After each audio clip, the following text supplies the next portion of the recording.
آپ کو احادیث سناؤں گی، اور سنانے کا مقصد یہاں پہ آج نہ صرف اور صرف یہ ہے کہ ہمارا عقیدہ جو ہے نا وہ نبی پاک صلی اللہ علیہ وسلم کی احادیث کے اکارڈنگ ہو، کہ آپ سے حضور نے فرمایا روح بندہ مومن کے جسم سے اس طرح بہہ کر نکلتی ہے جیسے مشکیزے کو الٹا کریں تو اس میں سے قطرے فرمایا کافر پر اس کی قبر میں 99 اژدہے مسلط کر دیے جاتے ہیں وہ قیام میں۔ السلام علیکم ورحمۃ اللہ وبرکاتہ۔ مرنے کے بعد کیا ہوگا، یہ ایک ایسا سوال ہے جو ہر انسان کے ذہن میں اٹھتا ہے، کیونکہ کبھی بھی کوئی مرنے والا دوبارہ دنیا میں نہیں آیا اور اس نے آ کے نہیں بتایا کہ اس کے ساتھ کیا ہوا ہے۔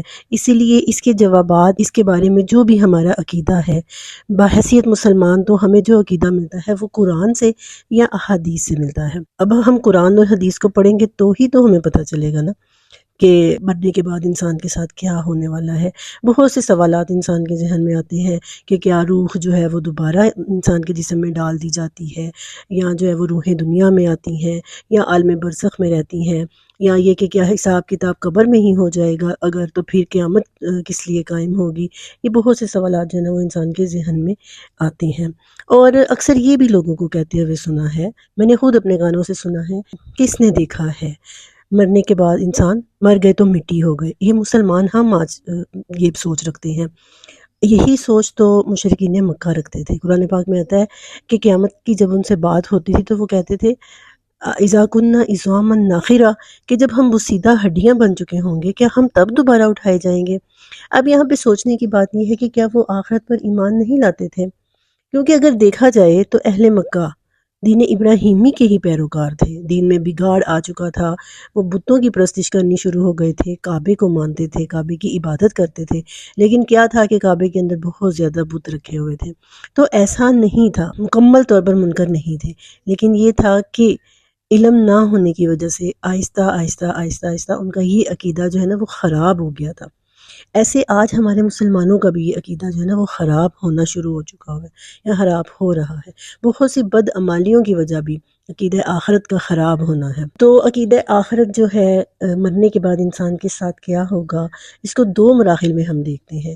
ایک تو مرنے سے لے کے قبر کا اور عالم برزخ کا سارا جو پروسیس ہوتا ہے دوبارہ اٹھنے تک وہ، اور دوسرا پھر دوبارہ اٹھنے سے لے کے جب انسان کا فیصلہ ہو جائے گا جنت یا جہنم کا، دوسرا پروسیس وہ ہے۔ آج کی اس ویڈیو میں ہم پہلے پروسیس پہ بات کریں گے۔ اگر ہم ان احادیث کو سمجھتے ہیں جو مرنے کے بعد رسول اللہ صلی اللہ علیہ وسلم کی احادیث ہے، کافی بڑی تعداد میں ہے، آپ کو مشکوٰۃ میں، نماز جنازہ میں، کتاب الایمان میں، اور پھر اس طرح صحیح بخاری اور مسلم میں بہت سی جگہوں پر جو ہے نا وہ یہ احادیث ملیں گی جس میں نبی صلی اللہ علیہ وسلم نے ڈیٹیل بتایا ہے کہ مرنے کے بعد انسان کے ساتھ کیا۔ پہلے تو میں آپ کو آج ہم جتنی بھی باتیں کریں گے نا یہ احادیث کی کتابوں سے، میں اپنے لفظوں سے کچھ نہیں آپ کو بتانے والی، میں آپ کو احادیث سناؤں گی، اور سنانے کا مقصد یہاں پہ آج نہ صرف اور صرف یہ ہے کہ ہمارا عقیدہ جو ہے نا وہ نبی پاک صلی اللہ علیہ وسلم کی احادیث کے اکارڈنگ ہو، کہ آپ صلی اللہ علیہ وسلم نے کیا بتایا ہے، مرنے کے بعد انسان کے ساتھ کیا ہونے والا ہے۔ اب جو آج میں آپ کو سب سے پہلی حدیث سنانے والی ہوں نا وہ اس اثبات میں ہے کہ قیامت کے بعد انسان نے مرنے کے بعد قبر میں عذاب ہونا ہے۔ ایک دفعہ نا ایسا ہوا، رسول اللہ صلی اللہ علیہ وسلم بنو نجار، مدینہ میں نا بنو نجار کے ایک باغ میں تھے، اور آپ صلی اللہ علیہ وسلم ایک خچر پر سوار تھے۔ حضرت زید بن ثابت اس راوی ہیں اس حدیث کی، تو کہتے ہیں کہ حضرت زید کہتے ہیں نبی پاک صلی اللہ علیہ وسلم ایک خچر پر سوار تھے، اور اس باغ کے اندر نا 5 قبریں تھیں۔ اچانک ایسا ہوا کہ نبی پاک صلی اللہ علیہ وسلم کا خچر جو ہے نا وہ بدکنے لگا، جیسے ہوتا ہے نا جانور ایک دم اچھل کود شروع کر دیتا ہے، ایک دم اس نے اچھل کود شروع کر دی۔ تو رسول اللہ صلی اللہ علیہ وسلم نے اب صحابہ سے پوچھا جو آپ کے ساتھ تھے، آپ نے کہا کہ تم لوگوں میں سے کوئی جانتا ہے یہ کس کی قبر، ان قبروں میں کون ہے؟ تو آپ کے صحابہ میں سے ایک صحابی نے جواب دیا، انہوں نے کہا اللہ کے رسول میں جانتا ہوں یہ کن کی قبریں ہیں۔ آپ نے فرمایا کہ کس حالت میں یہ مرے ہیں؟ تو اس نے کہا کہ حالت شرک میں۔ آپ صلی اللہ علیہ وسلم نے فرمایا بے شک اس امت کے لوگوں کا ان کی قبروں میں امتحان لیا جائے گا، قبروں میں امتحان لیا جائے گا۔ اگر ایسے نہ ہوتا کہ تم دفن کرنا چھوڑ دو گے، یعنی اگر مجھے اس بات کا ڈر نہ ہوتا کہ کہیں تم مردوں کو دفن کرنا چھوڑ دو، تو میں اللہ سے دعا کرتا کہ وہ عذاب قبر تمہیں بھی سنا دے جو میں سن رہا ہوں۔ یعنی جو یہ 5 قبروں کے اندر جو لوگ ہیں نا ان کو جو عذاب ہو رہا ہے جو میں سن رہا ہوں، میں اللہ سے دعا کرتا کہ وہ تمہیں بھی سنا دے، اس ڈر کی وجہ سے میں یہ دعا نہیں کر رہا کہ کہیں تم اپنے مردوں کو دفنانا نہ چھوڑ دو۔ صحابی کہتے ہیں حضرت زید بن ثابت، پھر آپ صلی اللہ علیہ وسلم نے اپنا روح انور ہماری طرف کرتے ہوئے فرمایا کہ جہنم کے عذاب سے اللہ کی پناہ طلب کرو۔ آپ نے فرمایا عذاب جہنم سے اللہ کی پناہ طلب کرتے ہیں، پھر آپ نے فرمایا عذاب قبر سے اللہ کی پناہ طلب کرو۔ انہوں نے کہا ہم عذاب قبر سے اللہ کی پناہ طلب کرتے ہیں۔ پھر آپ نے فرمایا ظاہری اور باطنی فتنوں سے، یہ دعا جو تشہد میں ہم پڑھتے ہیں، اللہم انی اعوذ بک من عذاب القبر واعوذ بک من عذاب الحشر واعوذ بک من فتنۃ المسیح الدجال، یہ جو الفاظ ہیں اکثر ہم تشہد میں بھی یہ دعا پڑھتے ہیں۔ تو یہ حدیث میں نے آپ کو سنائی، اس سے یہ ثابت ہو رہا ہے کہ قبر میں روح انسان کے جسم میں آ جاتی ہے اور دوبارہ اٹھنے تک اس کو عذاب ہوتا ہے۔ اب اس عذاب کی کیفیت کیا ہوتی ہے اس میں ہم بعد میں بات کرتے ہیں۔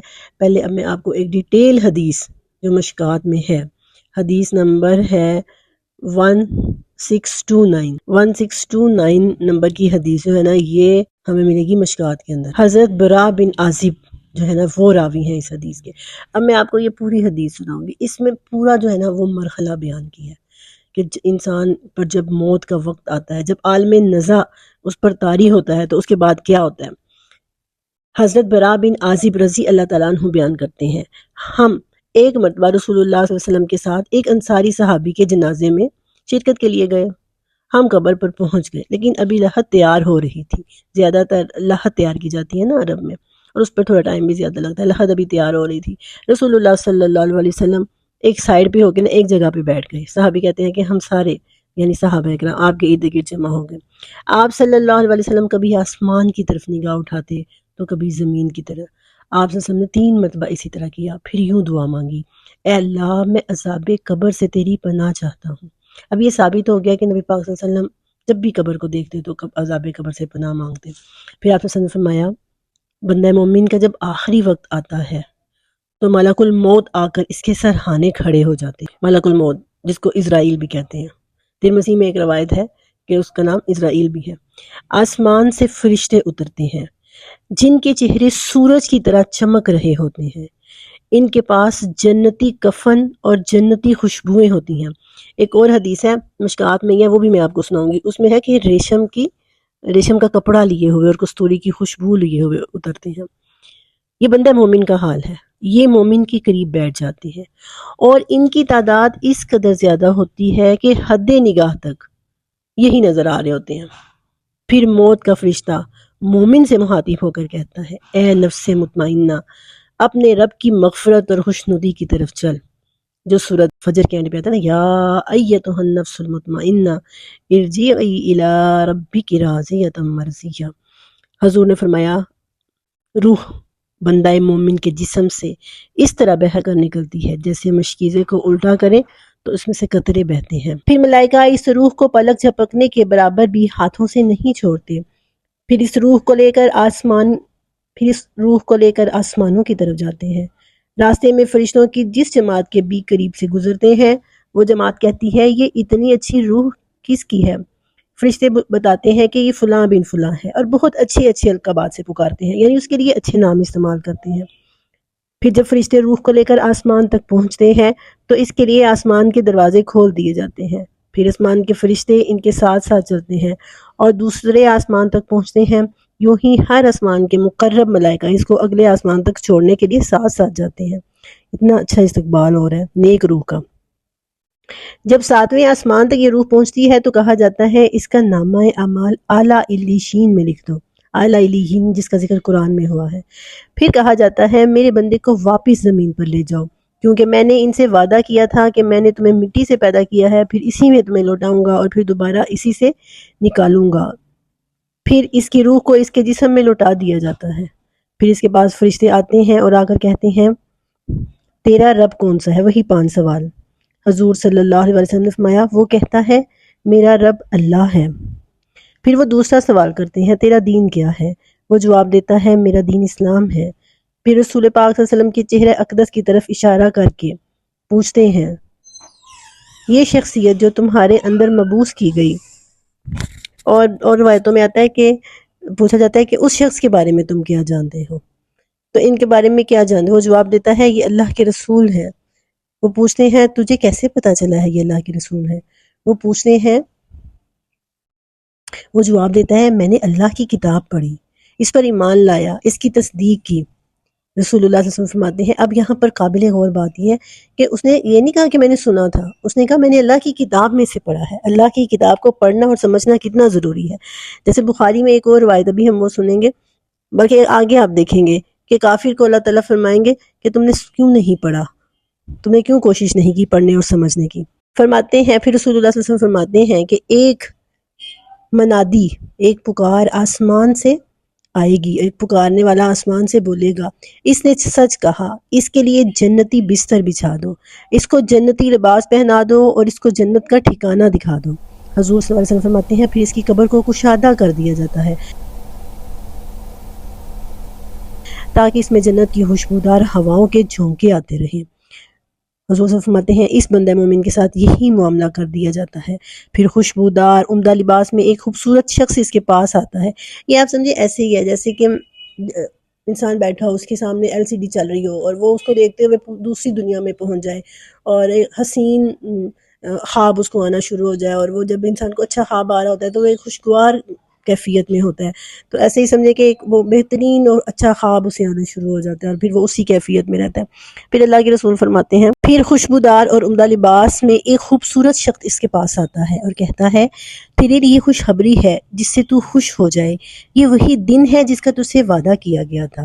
بندہ کہتا ہے شکل و صورت سے تو تم بڑے اچھے معلوم ہوتے ہو، تم ہو کون؟ حضور فرماتے ہیں وہ کہے گا میں تیرا نیک عمل ہوں۔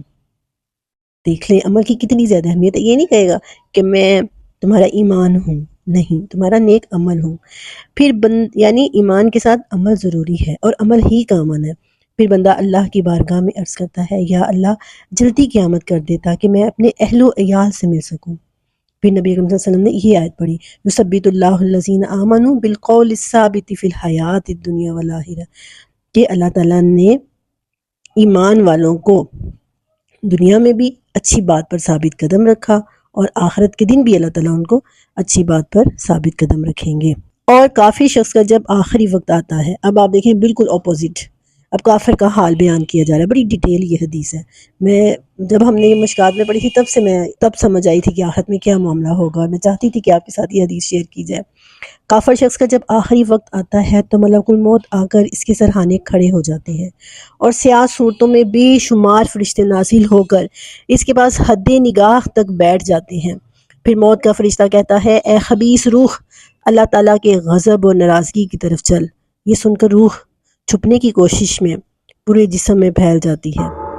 پھر موت کا فرشتہ اسے کھینچ کر نکالتا ہے تو اس کی نسیں اور پٹھے ٹوٹ پھوٹ جاتے ہیں اور ان کی حالت ایسی ہو جاتی ہے، اب ذرا مثال دیکھیے، جیسے دھنی ہوئی روئی میں سے کانٹے دار چھری نکالیں تو روئی کے گالے اس میں پیوست ہوئے ہوتے ہیں اور کتنی مشکل سے نکلتے ہیں، جب نکالتے ہیں تو ایک ایک جو ہے وہ اس کا گالا علیحدہ ہو رہا ہو۔ ملائکہ یہ روح اٹھا کر فوراً آسمان کی طرف جاتے ہیں۔ پھر ملائکہ کے جس گروہ کے قریب سے گزرتے ہیں وہ پوچھتے ہیں یہ خبیث روح کس کی ہے؟ تو وہ بہت برے القابات بولتے ہوئے جواب دیتے ہیں فلاں کی ہے، یعنی برے برے نام لے کر۔ پھر جب یہ آسمان تک پہنچتے ہیں تو آسمانوں کے دروازے بند کر دیے جاتے ہیں اور یہ حکم ملتا ہے کہ اس کا نامہ اعمال سجین میں رکھ دو۔ حضور صلی اللہ علیہ وسلم فرماتے ہیں پھر کہا جائے گا میرے بندے کو زمین کی طرف لوٹا دو، کیونکہ میں نے اس سے وعدہ کیا ہے کہ تمہیں زمین سے پیدا کیا ہے، اسی میں لوٹاؤں گا اور پھر دوبارہ اسی میں اٹھاؤں گا۔ حضور فرماتے ہیں صلی اللہ علیہ وسلم اس کی روح کو وہیں سے نیچے پھینک دیا جاتا ہے اور وہ اپنے جسم میں آ کر گرتی ہے۔ حضرت برا بن عازب رضی اللہ تعالیٰ عنہ کہتے ہیں پھر حضور صلی اللہ علیہ وسلم نے فرمایا وَمَن يُشْرِكْ بِاللَّهِ فَكَأَنَّمَا خَرَّ مِنَ السَّمَاءِ فَتَخْطَفُهُ الطَّيْرُ أَوْ تَهْوِي بِهِ الرِّيحُ فِي مَكَانٍ سَحِيقٍ۔ آدھر نے سورۃ حج کی آیت نمبر 31 پڑھی کہ جس نے اللہ کے ساتھ شرک کیا وہ ایسے ہے جیسے آسمان کی بلندیوں سے گرا، یا تو پرندے اسے اچک لے جائیں گے یا ہوا کہیں لے جائے گی، فی مکان سحیق، کسی دور دراز مکان میں۔ نبی اکرم صلی اللہ علیہ وسلم نے فرمایا پھر اس کے پاس فرشتے آتے ہیں اور سوال کرتے ہیں تیرا رب کون ہے؟ وہ جواب دیتا ہے مجھے نہیں معلوم۔ تو آسمان سے آواز آتی ہے کہ اس نے جھوٹ بولا، اس کے لیے جہنم کا بستر لگا دو، اس کو جہنمی لباس پہنا دو اور اس کو اس کا جہنم میں ٹھکانہ دکھا دو۔ حضور صلی اللہ علیہ وسلم فرماتے ہیں اس کی قبر اتنی تنگ کر دی جاتی ہے کہ اس کی پسلیاں ٹوٹ کر رکھ دیتی ہیں، اور اس کی قبر میں جہنم کی گرمی بدبودار ہوائیں آتی رہتی ہیں۔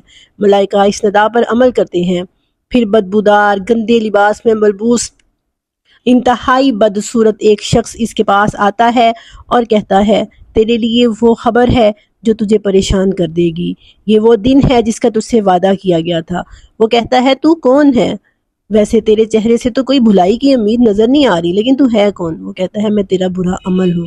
وہ کہتا ہے یا اللہ کہیں قیامت قائم نہ ہو جائے۔ یہ وہی بات ہے جو سورۃ یاسین میں کہی گئی ہے نا، قالوا یا ویلنا من بعثنا من مرقدنا، کہ کس نے ہمیں ہماری مرقد گاہوں سے، ہماری جو خواب گاہوں سے کس نے ہمیں بیدار کیا۔ ایسے ہی حضرت انس سے ایک اور روایت ہے، حدیث نمبر ہے مشکات میں 126، بخاری اور مسلم کی روایت ہے۔ رسول اللہ صلی اللہ علیہ وسلم فرمایا جب بندے کو اس کی قبر میں رکھ دیا جاتا ہے اور اس کے ساتھی واپس چلے جاتے ہیں، وہ ان کے واپس جانے کی ان کے جوتوں کی آواز سنتا ہے، وہ سن رہا ہوتا ہے کہ میرے رشتہ دار، میرے دوست مجھے چھوڑ کر چلے گئے ہیں۔ اسی دوران دو فرشتے اس کے پاس آتے ہیں تو وہ اسے بٹھا کر پوچھتے ہیں تم اس شخص یعنی محمد صلی اللہ علیہ وسلم کے بارے میں کیا کہا کرتے تھے؟ جو تو مومن ہے وہ کہتا ہے میں گواہی دیتا ہوں کہ وہ اللہ کے بندے اور اس کے رسول ہیں۔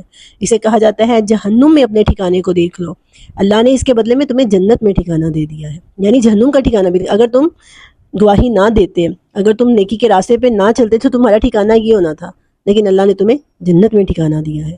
وہ ان دونوں کو ایک ساتھ دیکھتا ہے۔ رہا منافق و کافر شخص تو اسے بھی کہا جاتا ہے تم اس شخص کے بارے میں کیا کہا کرتے تھے؟ تو وہ کہتا ہے میں نہیں جانتا، میں وہی کچھ کہتا تھا جو لوگ کہا کرتے تھے، یعنی سنی سنائی باتیں، پڑھا کچھ نہیں، سمجھا کچھ نہیں، بس سنی سنائی باتیں۔ یہ حدیث کی الفاظ ہیں، بخاری اور مسلم کی متفق حدیث، کہ میں وہی کہتا تھا جو لوگ کہتے ہیں۔ آج ہم بھی کہتے ہیں نا کہ اتنے لوگ کہہ رہے ہیں، اگر ہم بھی کہہ دیں گے تو کیا؟ اسے کہا جائے گا کہ تم نے حق بات سمجھنے کی کوشش کی، نہ پڑھنے کی، یعنی تم نے نہ قرآن پڑھنے کی کوشش کی، نہ رسول اللہ صلی اللہ علیہ وسلم کی احادیث کو پڑھنے کی کوشش کی۔ اسے لوہے کی ہتھوڑوں کے ساتھ ایک ساتھ مارا جائے گا تو وہ چیختا چلاتا ہے جسے جن و انس کے سوا اس کے قریب ہر چیز سنتی ہے۔ جن اور انس نہیں سنتے، اس کے سوا سب سنتے ہیں۔ اور ایسے ہی حضرت ابو سعید کی ایک روایت ہے، یہ ترمذی کی روایت ہے، ترمذی میں بھی ہے، دارمی نے اس میں بھی ہے۔ فرمایا کافر پر اس کی قبر میں 99 اژدہے مسلط کر دیے جاتے ہیں، وہ قیامت تک، جب تک قیامت قائم ہونی اسے ڈستے رہیں گے۔ اگر ان میں سے ایک اژدہا زمین پر پھونک مار دے تو زمین کسی قسم کا سبزہ نہ اگائے، یعنی زمین بنجر ہو جائے گی۔ اور مومنوں کی روحوں کے بارے میں آتا ہے، حضرت عبدالرحمن بن کعب سے روایت ہے، وہ اپنے والد سے روایت کہتے ہیں کہ رسول اللہ نے فرمایا مومن کی روح پرندے کی شکل میں جنت کے درخت سے کھاتی ہے، حتیٰ کہ اللہ جس روز اسے اٹھائے گا تو اسے اس کے جسم میں لوٹا دیا جائے گا۔ یعنی آپ یوں سمجھیں کہ ایسے ہوگا کہ مومنوں کی روحیں ہوں گی، مومن کی جو روح ہوگی جیسے خواب کی حالت میں ہوتا ہے نا، نیند میں بھی تو روح جو ہے وہ قبض کر لی جاتی ہے، لیکن اس کا مطلب یہ نہیں کہ مکمل قبض کر لی جاتی ہے، وہ جسم کے ساتھ اس کا رشتہ ہوتا ہے۔ تو مومن جو ہے وہ ایسے اس کیفیت میں ہوگا جیسے انتہائی خوبصورت خواب دیکھ رہا ہے، جہاں سے چاہے کھا رہا ہے اور جنت کے باغوں میں پھر رہا ہے۔ اور جو کافر ہے وہ بہت برا خواب دیکھ رہا ہے۔ آپ لوگ جانتے ہیں کہ جب برا خواب دیکھ رہا ہوتا ہے تو انسان کتنی اذیت میں مبتلا ہوتا ہے، تو ایسے جو کافر ہے نا وہ قیامت قائم ہونے تک اذیت میں مبتلا رہے گا۔ حضرت عثمان رضی اللہ تعالیٰ عنہ کے بارے میں آتا ہے، ان سے کہا گیا، ان سے پوچھا گیا کہ آپ جب قیامت کا ذکر ہوتا ہے تب بھی آپ اتنے غمزدہ نہیں ہوتے، آخرت کا ذکر ہوتا ہے آپ اتنے غمزدہ نہیں ہوتے، لیکن جب قبر کا ذکر ہوتا ہے آپ زاروں قطار رونے لگتے ہیں، آپ بہت زیادہ غمزدہ ہو جاتے ہیں۔ تو انہوں نے کہا کہ قبر جو ہے نا، رسول اللہ فرمایا کرتے تھے آخرت کی گھاٹیوں میں سے، آخرت کی منازل میں سے پہلی منزل ہے، قبر پہلی منزل ہے۔ اگر یہ منزل آپ پوری کراس کر لیتے ہو، پار کر لیتے ہو تو اگلی منزلیں بھی آسان ہو جائیں گی۔